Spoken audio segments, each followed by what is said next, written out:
Так, мигают все индикаторы, все светодиоды. Сейчас посмотрим на модуль. Вероятнее, в нем проблема. Модуль находится здесь. Здесь мы откручиваем один саморез и снимаем плату. Вот она плата. Снимаем крышку.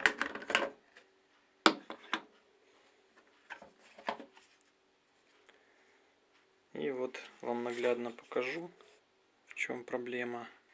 Проблема вот в этих конденсаторах. Они вздулись.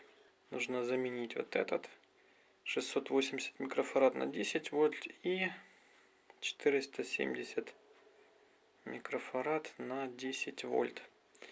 И машинка должна ожить. Нашел я конденсатор. Единственное, что на 16 вольт вместо 10. Другой то же самое на 470 микрофарад и 16 вольт. Но это не проблема. Вы поставите 16, ничего кардинально не поменяется. Еще обратите внимание, что конденсатор имеет полярность. Вот минус нарисован здесь. И его, естественно, нужно запаять таким же образом и на плате. То есть ни в коем случае не перепутать полярность. Обратите внимание, да, где минус, здесь вот такой вот беленький кружочек, ну и плюс здесь тоже нарисован.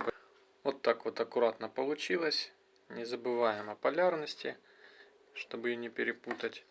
И сейчас проверю эту машинку. Проверяем машинку в работе.